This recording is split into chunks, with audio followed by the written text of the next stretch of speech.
नमस्ते सर। नमस्ते। बैठिए। Thank you. आप चाहें तो मास्क निकाल सकते हैं। Thank Bhushan Soni, you. Yes sir. आप कहाँ से हैं? सर मैं झाबुआ जिले का निवासी। झाबुआ जिले से। झाबुआ एक बहुत ही अनोखा जिला है, और जैसे ही क्या है, झाबुआ से बाहर कहा जाता है कि मैं झाबुआ से हूँ, या बाहर वाले से कहा जाए कि आपको झाबुआ जाना है, या किसी एम्प्लॉय से कहा जाए कि आपकी पोस्टिंग झाबुआ होने वाली है, तो कहीं ना कहीं जो उसके मन में एक आशंका सी आती है। ऐसा क्यों होता है? सर चूंकि झाबुआ आदिवासी बहुल जिला है, प्राचीन समय में ऐसा माना जाता था कि यहाँ पर आदिवासी मतलब तीर कमान लेके कभी भी आक्रमण कर सकते हैं आम नागरिकों पर। इस कारण से लोगों में ये भ्रांति मौजूद है कि झाबुआ में आज भी वही सब प्रथा वर्तमान में मौजूद है, तथा झाबुआ में जाने पर उन पर कभी भी आक्रमण हो सकता है। अच्छा, यानी कि झाबुआ से बाहर ऐसा मानते हैं कि चूंकि वहाँ तीर कमान वाले लोग निवास करते हैं, तो वो तीर कमान चला सकते हैं। Yes sir. और चूंकि आप तो वहाँ बहुत लंबे टाइम से हैं, जब से आपका जन्म हुआ वहीं हुआ है, और आपके जो पेरेंट्स हैं वो वहाँ रहते होंगे, तो जो लोगों में ये भ्रांतियाँ हैं झाबुआ से बाहर, ये कैसी हैं? सही है या गलत है? सर ये भ्रांतियाँ कुछ हद तक सही भी है, क्योंकि अगर झाबुआ के इंटरनल ग्रामीण क्षेत्रों में जाए तो आज भी कुछ कुछ घटनाएं देखने को मिलती है, जैसे वाहनों से लूटपाट की घटना। झाबुआ में माछलिया घाट पड़ता है जहाँ पर काफ़ी ज़्यादा लूटपाट की जाती है आदिवासी इदारों द्वारा, तो जिस कारण से लोगों में वर्तमान में ये भ्रांतियाँ आज भी मौजूद है। लेकिन अगर झाबुआ प्रॉपर सिटी की बात की जाए तो यहाँ पर ऐसी कोई घटना वर्तमान में देखने को नहीं मिलती है। तो झाबुआ सिटी में नहीं है, झाबुआ के अंदर होगा। जो सर इंटरनल ग्रामीण एरिया है जहाँ पर सड़कों की इतनी ज़्यादा वाहन उपलब्ध नहीं है, मतलब बहुत इतनी ज़्यादा आसान नहीं है, उन जगहों पर आपसी विवादों में या फिर लूटपाट के षड्यंत्र करके ऐसी घटना होती अच्छा अच्छा, मतलब ऐसा घटना है, मतलब ओकेजनली कभी घटती होंगी, या अगर उनसे आपके कुछ पारिवारिक विवाद होंगे, वैसे में होता होगा। तो ये घटनाएं तो बहुत ज़्यादा होती हैं, और एक समय मुझे सुनने में ऐसा आया था कि ये एशिया में सबसे ज़्यादा जो ग्राम से आपके अपराध हैं वो तो वहाँ झाबुआ में होते थे कभी 90 के आसपास, 90-92 में। तो आप ये कह सकते हैं कि झाबुआ में अपराधी बहुत हैं? नहीं सर, ये केवल कुछ घटनाओं के आधार पर एक जिले को अपराधीकरण करना गलत होगा। वर्तमान में झाबुआ में एजुकेशन लेवल काफ़ी ज़्यादा हाई हो गया, जिसके कारण से इन घटनाओं में भी काफ़ी ज़्यादा कमी देखी गई है। इन घटनाओं का मुख्य उद्देश्य है झाबुआ में कोई आर्थिक आधार न होना, किसी रोजगार का एक परमानेंट स्रोत न होना इन आदिवासियों के लिए। तो इस कारण से ये लूटपाट या मर्डर की जैसी अप्रिय घटनाओं को करने हेतु प्रेरित होते हैं, ताकि वो कुछ धन अर्जित कर सके। अच्छा अच्छा। कहीं आप बाहर जाते हैं, चूँकि बाहर ही आए हुए हैं, आप इंदौर आए हुए हैं, और यहाँ आप मुझसे और लोगों से मुलाकात कर रहे हैं, और हम लोग तो भाई बाहर के हैं, और सुनने में ऐसा था कि झाबुआ एक बहुत ही कह जाए कि आपराधिक घटना वाला एक जिला है, जहाँ कहीं कहीं जैसे आशंका होती है, डर होता है, तीर कमान का होता है। और आप अपने झाबुआ की जो इमेज है, इसे मेरे दिमाग से नेगेटिव से पॉजिटिव करना चाहते हैं, तो कैसे करेंगे आप? सर इस इमेज को पॉजिटिव करने के लिए आपको होली के पर्व के आसपास झाबुआ में आने का आमंत्रण देना चाहूँगा, क्योंकि यहाँ पर उस समय भगोरिया नाम का एक बहुत फेमस पर्व आयोजित होता है, जहाँ जिसे देखने के लिए विदेशों से भी पर्यटन आते हैं।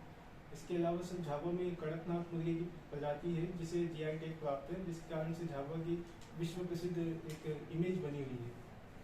इसलिए कड़कनाथ तो वही मैं यहाँ से उठा लूँगा, कड़कनाथ के तीर कमान चलाता नहीं, तो उससे मुझे कोई आशंका होगी नहीं, है नहीं? आपको तो वही जैसे आप बाहर जाते हैं अननोन आदमी, उसके दिमाग में आपके लिए झाबुआ की पॉजिटिव इमेज करनी है, ताकि वो झाबुआ आने के लिए अट्रैक्ट हो। तो क्या ऐसा हो सकता है, या ऐसा होना चाहिए जो भी हुआ आपका? तो ऐसा क्या है कि जिससे आप, या आप मानते हैं कि नहीं भाई नेगेटिव है तो नेगेटिव होगा ही, क्योंकि छवि बहुत ही नेगेटिव झाबुआ में चूंकि घटनाएं घटती हैं तो नेगेटिव हो गई, क्या मानते हैं आप? नहीं सर, नेगेटिव छवि को सुधारने के निरंतर प्रयास झाबुआ जिले के प्रशासनिक अधिकारी के द्वारा भी किए जाते हैं, साथ ही जनता का भी इसमें विस्तृत सहयोग प्रदान किया जा रहा है। अगर झाबुआ के पॉजिटिव नजरिए की बात करें तो यहाँ पर काफ़ी प्रसिद्ध आदिवासी शिल्प कलाएं हैं, आदिवासी पिथौरा चित्रशैली है, जिसे देखने के लिए भी लोग आते हैं, तथा इसका विश्व देश के स्तर पर इसे ख्याति प्राप्त है। झाबुआ की भूरी बाई जो चित्रकार है पिथौरा, उन्हें 2021 में पद्मश्री अवार्ड से नवाजा गया है। इसके अलावा झाबुआ में आदिवासी शिल्प की कई मतलब कैटेगरीज हैं, जैसे पंजा दरी हो गई या आदिवासी जैकेट्स हो गए, आदिवासी तीर कमान जो एक डमी तीर कमान होते हैं जो लोगों को एज ए गिफ्ट आदिवासियों के द्वारा प्रेजेंट किए जाते हैं। उसके अलावा से झाबुआ में आदिवासियों की एक हॉस्पिटैलिटी जो कल्चर है वो काफ़ी ज़्यादा फेमस है। आदिवासी अपने घर आए मेहमान को एक देवता स्वरूप मानते हैं तथा उसे खाट पर बिठाते हैं और स्वयं जमीन पर बैठकर उसका स्वागत करते हैं। अच्छा तो अच्छा। ये काफ़ी सारे एग्जाम्पल हैं जो एक आदि झाबुआ की नेगेटिव छवि को अभी आपने कहा कि वहाँ की एक जैकेट होती है, यस सर, हैं कल्चर में, जी सर, उस जैकेट का कुछ नाम है, खास नाम है, क्या नाम है उसका? जी सर, इसे झुलड़ी कहा जाता है लोकल लैंग्वेज में। झुर्णी कहा जाता है। जी सर, और ये अलग होती है, हटके होती है। जी सर, ये आम नेहरू जैकेट के समान ही होती है, लेकिन इसमें आदिवासियों के ज़्यादा काफ़ी ज़्यादा कलात्मक स्वरूप दिया जाता है। इसमें कांच का तथा धागे का आर्ट इसमें एम्बेडेड किया जाता है, जिसके कारण से काफ़ी आकर्षक दिखती है। कढ़ाई जैसे किया जाता है ना, ये कढ़ाई होती है वैसे होता है। जी सर, और वो जैकेट में जो कढ़ाई होती है, जिस शैली में करते हैं, उसका कोई खास नाम है, क्या नाम है उसका? सॉरी सर, मुझे वर्तमान में वो नाम या ध्यान नहीं। अच्छा, वो देखिए आपने जैकेट, जी सर, वो जो जैकेट देखी आपने, वो जैकेट आपको कैसी लगती है, अच्छी लगती है?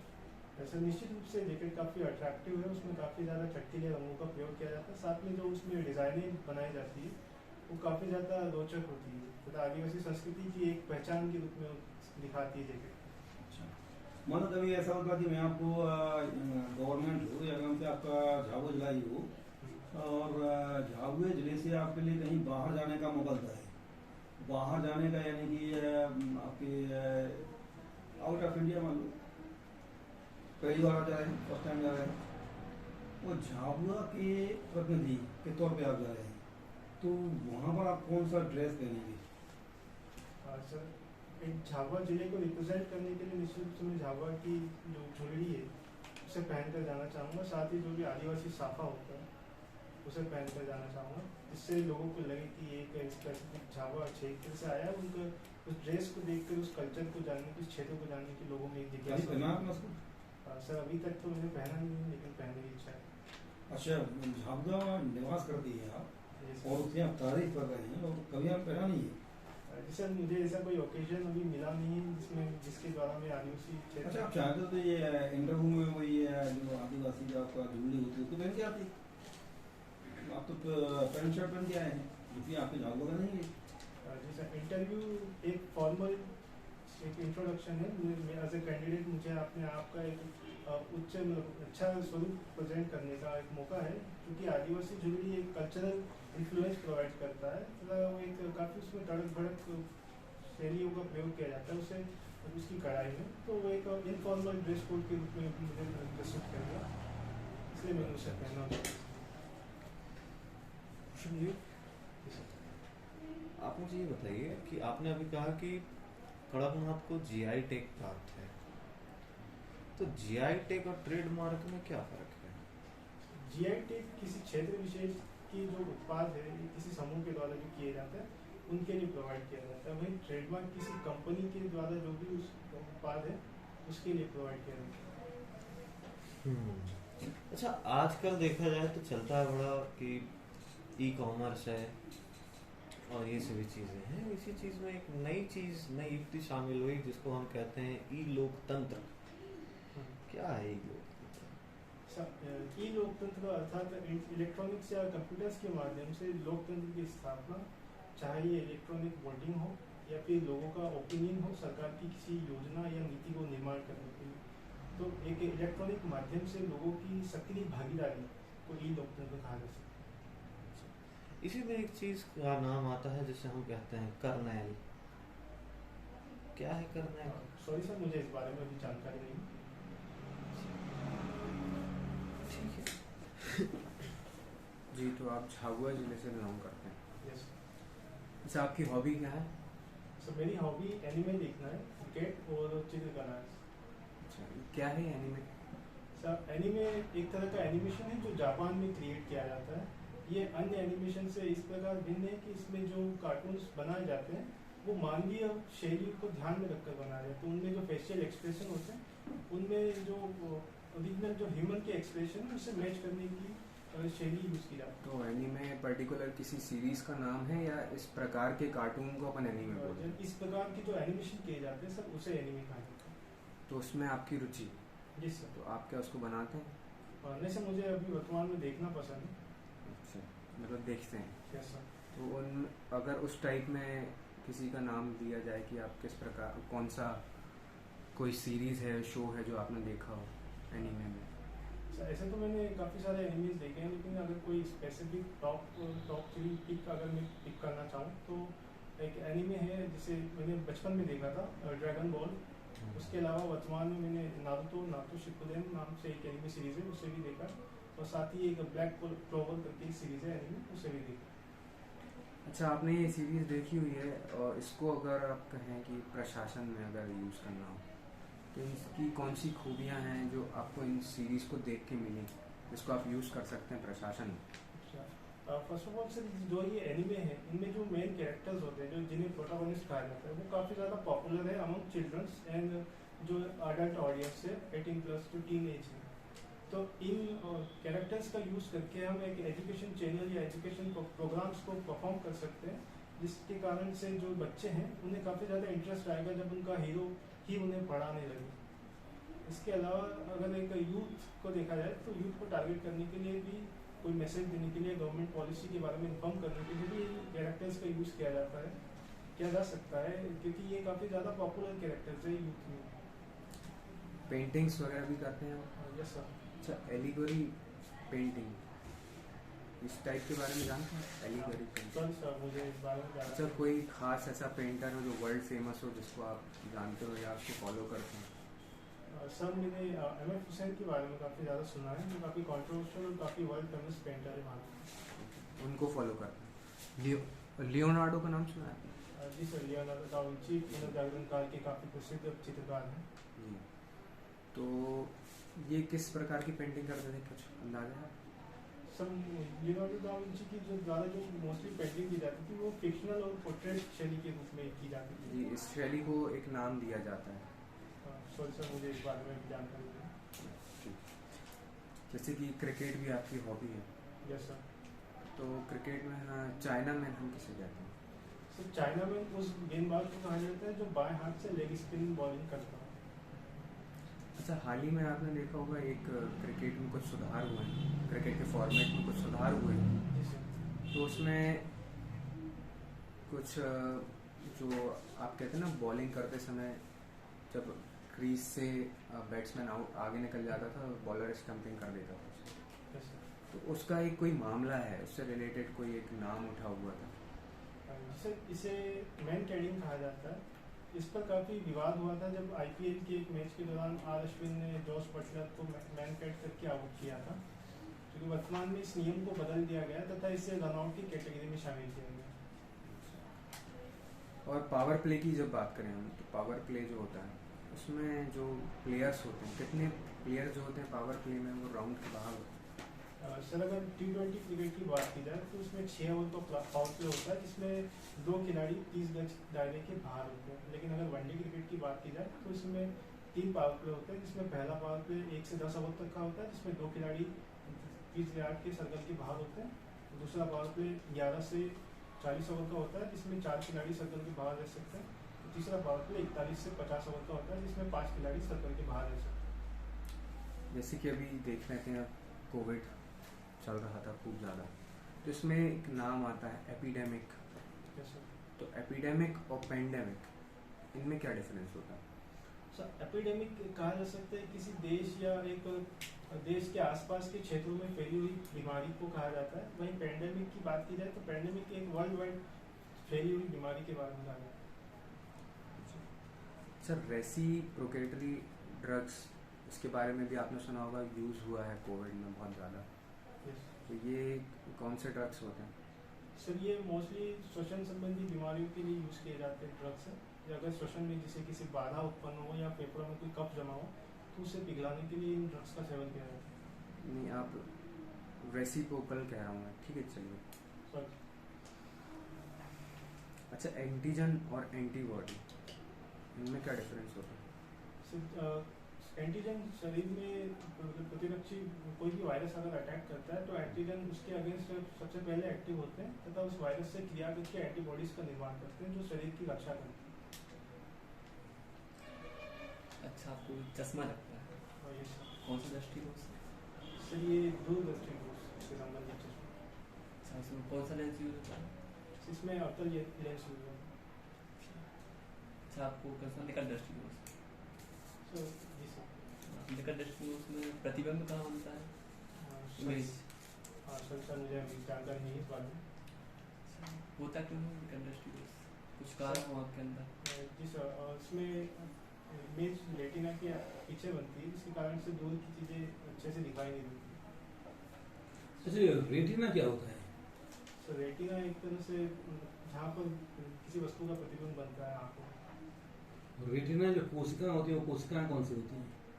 सर मुझे इस बारे में जी, इसमें पढ़ा ये कौन से हैं रॉड्स हैं, ये नाम पढ़े होंगे आपने। Yes sir. तो ये कौन से रॉड्स कहाँ होती हैं, आँख की किस पार्ट में होती है? सर मुझे इस बारे में जानकारी नहीं है। ये बात समझ में नहीं आता है कि ये जैसे हम अपन कहीं लाइट पड़ती है, लाइट आँख में आती है, हमको तो जाया करता है, पर ये वैरायटी वहाँ दिखती है बहुत सारी। कभी कोई चीज़ चमकती दिखती है, कोई चीज़ आपकी धुंधली दिखती है, कभी ऐसा होता है कि कोई चीज़ कुछ को हम देखते हैं तो क्या होता है आँख टुकड़ जाया करती है, ऐसा क्यों होता है? सर ये पेशियों के संकुचन के कारण होता है। जब पेशियों में अत्यधिक मात्रा में प्रकाश आता है तो संकुचित हो जाती है आंखों की पुतलियाँ, इस कारण से वो सिकुड़ी हुई प्रतीत होती है। अच्छा अच्छा, जब वस्तु हम कोई पास की देखते हैं और पास की छोटी होती है तो उस टाइम पे क्या होता है, आँख फैलती है कि आँख सिकुड़ती है? क्योंकि उसमें पास की वस्तु देखने के लिए काफ़ी ज़्यादा फोकस करना पड़ता है उस वस्तु पर, इस कारण से पेशियाँ सिकुड़ जाती है। अच्छा, ये जो आँख का बताया आपने इतना कुछ, ये पढ़ा है कभी? जी सर, पीएससी प्रिपरेशन के दौरान तथा 10वीं तक जो सामान्य विज्ञान का सब्जेक्ट था उसमें इस बारे में एक ब्रीफ डिस्कशन किया। यानी पीएससी का तैयारी करते हुए आपने इसे पढ़ा होगा। Yes sir. अच्छा होता है, आपने तो बताया। Thank you sir. आपका डेट ऑफ बर्थ क्या है? सर मेरा date of birth 13 April 1993। 13 April 1993। Yes 13 April, बताइए 13 अप्रैल को कोई ऐतिहासिक घटनाएं भारत की होंगी वो बहुत बड़ी हो जो आपको याद आए, कौन कौन सी याद आती है? 13 अप्रैल को सिखों के 10वें गुरु गोविंद सिंह ने खालसा पंथ की स्थापना की थी 1699 में। अच्छा अच्छा। इसके अलावा सर स्वतंत्रता संग्राम के दौरान 13 अप्रैल 1919 को अमृतसर के जलियांवाला बाग में जलियांवाला बाग हत्याकांड हुआ था। 13 अप्रैल में ना? Yes sir. 13 अप्रैल 1919 को हुआ था। जी सर। और जलियांवाला बाग कांड में बहुत लोग मारे गए थे। जी सर। बताइए इस बात की जांच करने के लिए, इस घटना की जांच करने के लिए कौन कौन सी कमेटियाँ आई थी? सर इस घटना की जांच करने के लिए अंग्रेजी शासन के द्वारा हंटर कमेटी की स्थापना की गई थी जिसमें 8 सदस्य थे, उनमें 3 सदस्य भारतीय थे। इसके अलावा सर कांग्रेस ने भी एक तहकीकात समिति की स्थापना की थी जिसके अध्यक्ष पंडित मदन मोहन मालवीय थे। अच्छा, मदन मोहन मालवीय। और उनके साथ कोई और भी थी या कि वो अकेले थी? और जैसे इनके साथ में मोतीलाल नेहरू, महात्मा गांधी और सुभाष चंद्र बोस भी सहयोगी के रूप में थे।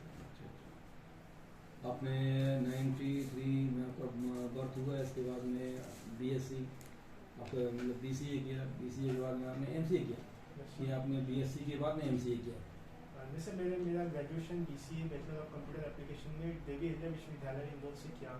तत्पश्चात मैंने master of computer application IGP विश्वविद्यालय से संपन्न किया। तो ये मतलब एमसीए करने के लिए मतलब बीसीए करना अनिवार्य है या बीएससी वाला भी कर सकता है? बीएससी वाला भी अगर उसने बीएससी सीए से आईटी ब्रांच से किया तो एमसीए कर सकता है। इसके अलावा एक 5 ईयर प्लान भी होता है जिसमें 5 साल का एमसीए डिग्री बिना किसी 5 ईयर जैसा हो गया, बीसीए भी और एमसीए भी है, कंप्लीट हो गया वो।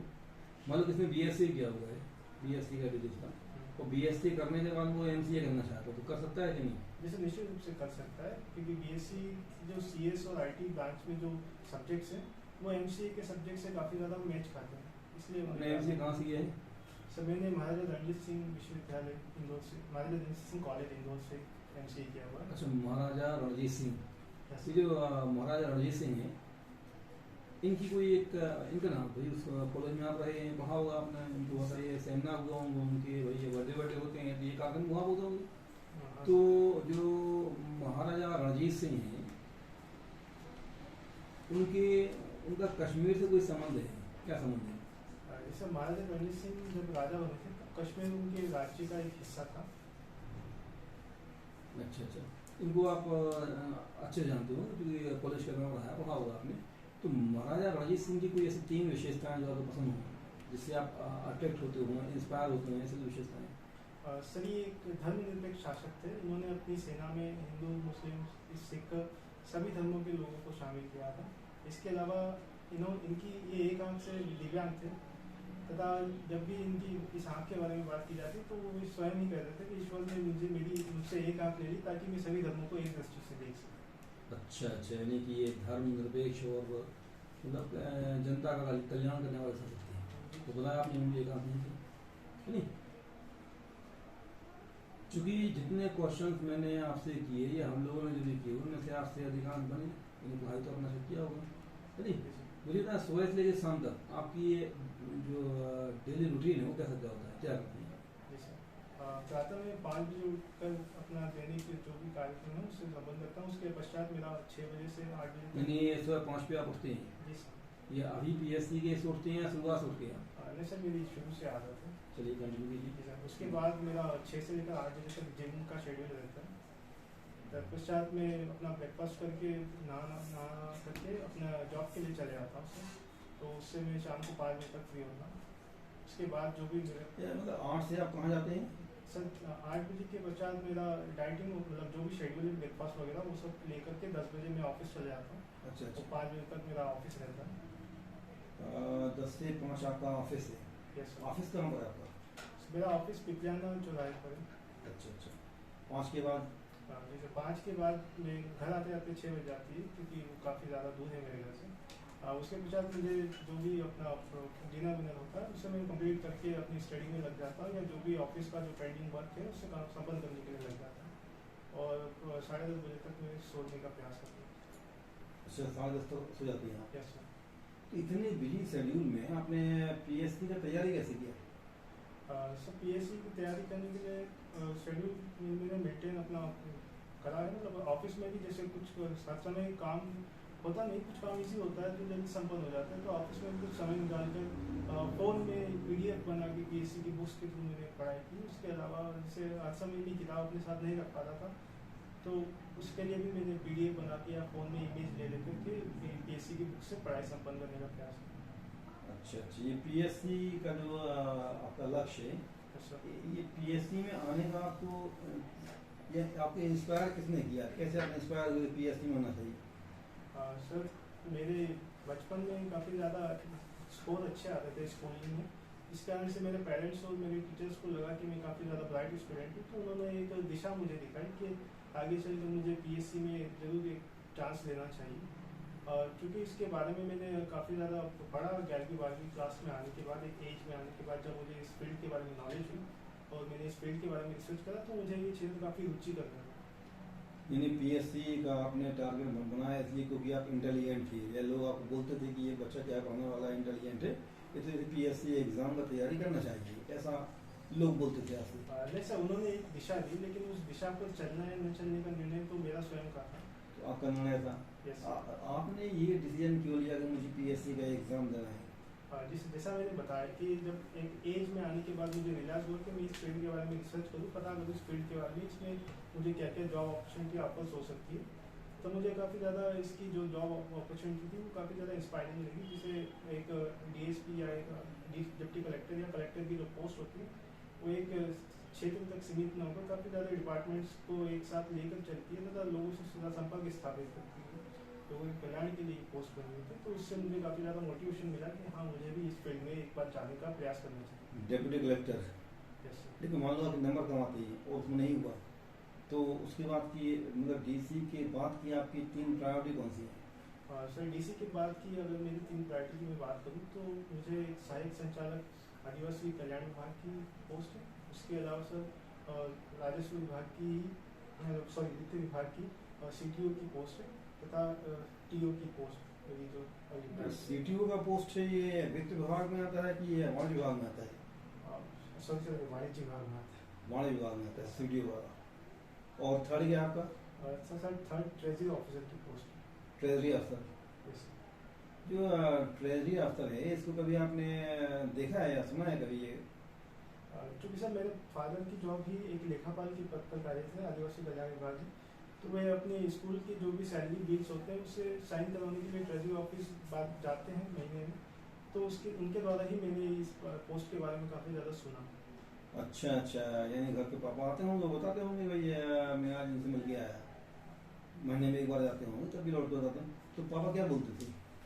जैसा हम नॉर्मल पूछते थे कि अब टीओ या ट्रेजरी ऑफिसर की पोस्ट क्या है, इसमें क्या क्या फंक्शनलिटी होती है, कैसे काम करना है, तो पापा उस पोस्ट के बारे में बताते थे कि जिले के जितने भी विभाग है या जो भी आवंटन जिले में अलग अलग विभागों को किया जाता है उससे संबंधित बिल्स जो भी साइन होते हैं वो ट्रेजरी ऑफिसर के थ्रू ही साइन करने के पश्चात उनमें आवंटन किया अच्छा, यानी आप चाहते हैं कि पूरे जिले के बिल जो आएंगे उन बिल पे मैं साइन करूंगा, और साइन करने के एवज में कैसे भाई आप चाहें तो आपके हाथ में तो आप बॉस हो गए भाई, जितने बिल आएंगे आप साइन करेंगे तो पास होंगे, तो कुछ आप अपेक्षाएं भी करेंगे?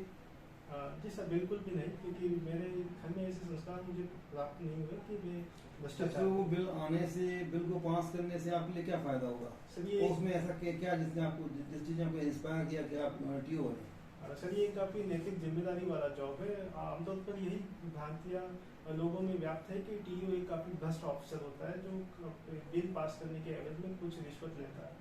अगर मैं इस पोस्ट पे जाता हूँ तो मेरी पहली प्रायोरिटी यही रहेगी कि मैं इस इमेज को ध्वस्त करने का प्रयास करूँ और ये लोगों के सामने प्रेजेंट करूँ कि टीओ ईमानदार भी हो सकते हैं तथा भ्रष्टाचार को कम करने के प्रयास भी कर सकते हैं। जैसे पीएससी का इंटरव्यू होता है, और चूंकि मुझे भी लंबा टाइम हो गया है, जितने विद्यार्थी आते हैं वो यही बोलते हैं कि मतलब चूंकि गवर्नमेंट में करप्शन है तो उसको मिटाने के लिए कोई एक नई परंपरा उसको करना चाहते हैं ईमानदारी की, या फिर वो अधिकांश का जवाब ये होता है कि मैं एक चैलेंजिंग जॉब करना चाहता हूँ, समाज में बदलाव करना चाहता हूँ, सभी का ये बोलना होता है।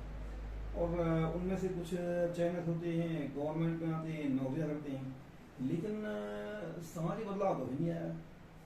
यह जो भ्रष्ट आचरण है इसमें कभी अंकुश नहीं आया, ये तो बढ़ गया पूरा। वो ऐसा क्यों हुआ, ऐसा क्यों हो रहा है? सर ये उन कैंडिडेट्स के नैतिक पतन के कारण कहा जा सकता है, या फिर जो भी ऑफिसर्स का या पॉलिटिशियन का जो प्रेशर रहता है एक ऑफिसर के ऊपर, उसके कारण इस बारे में कहा जा सकता है। जहाँ तक मेरा सवाल है तो मैं अपनी टेक्निकल नॉलेज को इस फील्ड में लाने की कोशिश करूँगा ताकि ज़्यादा से ज़्यादा ट्रांसपेरेंसी इस फील्ड में उपलब्ध हो सके तथा लोगों के सामने जो भ्रष्ट इमेज है अफसर की वो खत्म हो सके। अच्छा, जैसे आप चूँकि MCA किया हुआ है और कंप्यूटर एक बड़ी टेक्नोलॉजी है, MCA वाला हो या आपके कंप्यूटर BSc वाला हो या कंप्यूटर BA वाला हो, जो भी आप होते हैं भाई, आज का टाइम चल रहा है कंप्यूटर का, और उसके साथ में IT फील्ड, IT को लगा दिया जाए, इंटरनेट का एक अच्छा यूज लगा दिया जाए, तो कुछ नया किया जा सकता है, मुझे ऐसा लगता है। आप चूँकि MCA है और गवर्नमेंट में आप आ रहे हैं, तो आपको लगता है कि कुछ आप नया वहाँ कर पाएंगे, या कुछ नया कर पाएंगे, क्या कर पाएंगे, आप क्या करना चाहेंगे? जी सर, करप्शन को रोकने के लिए। यस सर, मेरी पहली प्रायोरिटी यही रही कि मैं अपने जिस विभाग में कार्यरत हूँ उसे डिजिटलाइजेशन करने का प्रयास करूँ। अपने विभाग के सारे जो एम्प्लॉय हैं उन्हें कंप्यूटर एजुकेशन देने का प्रयास करूँ ताकि जो भी कागजी कार्रवाई है वे समाप्त हो सके और सारे काम कंप्यूटर के द्वारा एक इलेक्ट्रॉनिक वे में सुचारू रूप से संचालित हो, जिसके कारण एक ट्रांसपेरेंसी बढ़ेगी। साथ ही साथ जो कार्य को करने में जो समय लंबित होता है उसमें काफ़ी ज़्यादा कमी आएगी। इसके अलावा मैं ये चाहूँगा कि आजकल सोशल मीडिया के द्वारा अधिकारी जनता से संपर्क स्थापित करते हैं, जिस भी विभाग में या जिस भी पद पर मैं कार्यरत हूँ उस क्षेत्र के लोगों से, चाहे वो जिला के प्रमुख हो, विधायक हो, सांसद हो, पंचायत सचिव हो या पंचायत के सरपंच हो, उनसे कनेक्ट रहने का प्रयास करूँ ताकि और डिजिटल माध्यम से शीघ्रता से उन्हें अपनी सेवाएं प्रदान कर सकूँ। साथ ही लोगों के द्वारा लोगों से भी अच्छा। ऑनलाइन माध्यम आप लोग कहा था कि 10 से 5 या 10:30 से 5 आप जाते हैं ऑफिस, से और आपका ऑफिस पिपलिया में है, कौन सा ऑफिस है? सर ये GP soft LLP software company है जहाँ पर मैं PHP डेवलपर के पद पर कार्य करता हूँ। अच्छा, ये PHP डेवलपर, ये PHP डेवलपर क्या होता है? PHP डेवलपर PHP लैंग्वेज से संबंधित सॉफ्टवेयर का निर्माण करता है। मोस्टली वेब एप्लीकेशन का निर्माण किया जाता है मेरे नाम। Web application, yes sir. ये क्या होती है? जो भी वेबसाइट्स हम ऑनलाइन देखते हैं उन्हें वेब एप्लीकेशन कहा जाता है। ये दो तरह की होती है, एक स्टैटिक होती है, एक डायनामिक होती है। स्टैटिक वेबसाइट में यूजर कोई भी कंटेंट एडिट नहीं कर सकता है, कोई भी अपनी बात नहीं रख सकता है। लेकिन डायनामिक वेबसाइट जैसे फेसबुक हो गया, उसमें यूज़र अपनी इमेज भी अपलोड कर सकता है या अपने विचार प्रस्तुत कर सकता है लोगों को।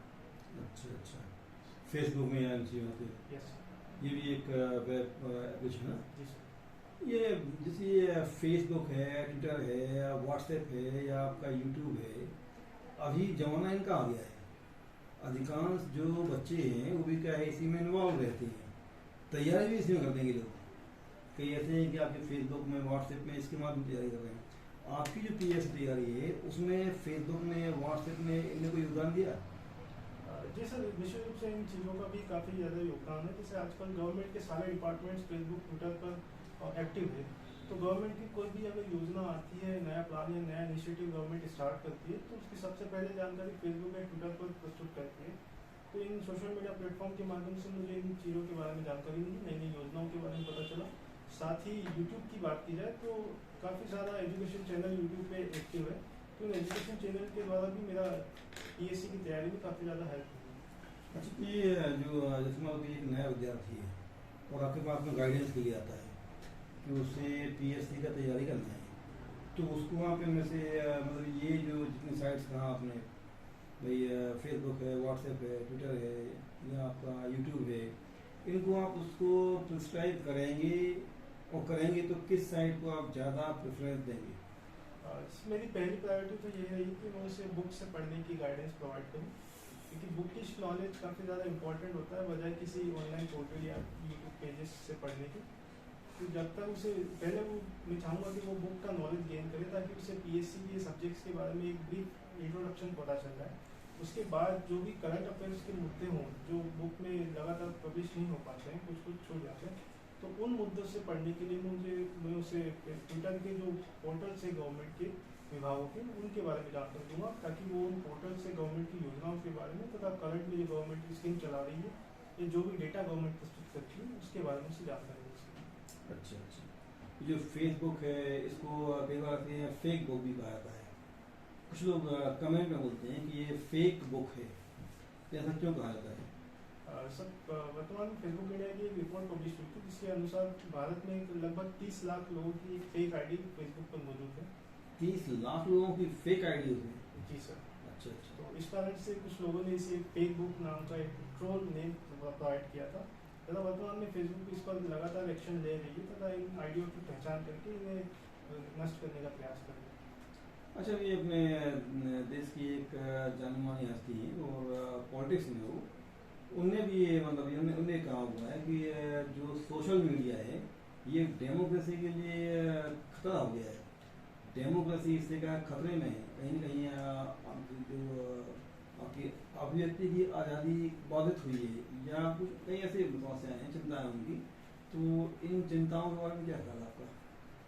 सर, ये कथन माननीय सोनिया गांधी जी का था, जो वर्तमान में भी लोकसभा में उन्होंने अपनी स्पीच में कहा, क्योंकि ऐसा उनके द्वारा ऐसा आरोप लगाया जाता है कि फेसबुक एक पॉलिटिकल पार्टी से पैसे लेकर उन्हीं के एड लोगों तक पहुंचाने का प्रयास करता है, जिस कारण से चुनाव काफ़ी ज़्यादा इन्फ्लुएंस हो रहे हैं तथा लोगों का ध्यान केवल एक पार्टी की ओर ही जा रहा है, और जिस कारण से लोगों की रुचि अन्य पार्टी तथा अन्य नेताओं के प्रति इतनी ज़्यादा नहीं हो पा रही। इस कारण से ये लोकतंत्र के लिए खतरा है कि ये सोशल मीडिया प्लेटफॉर्म देश के इलेक्शंस को रिग कर रहे हैं, इलेक्शन को प्रभावित कर रही है, केवल एक पार्टी विशेष के बारे में लोगों को जानकारी प्रोवाइड कर रहे हैं।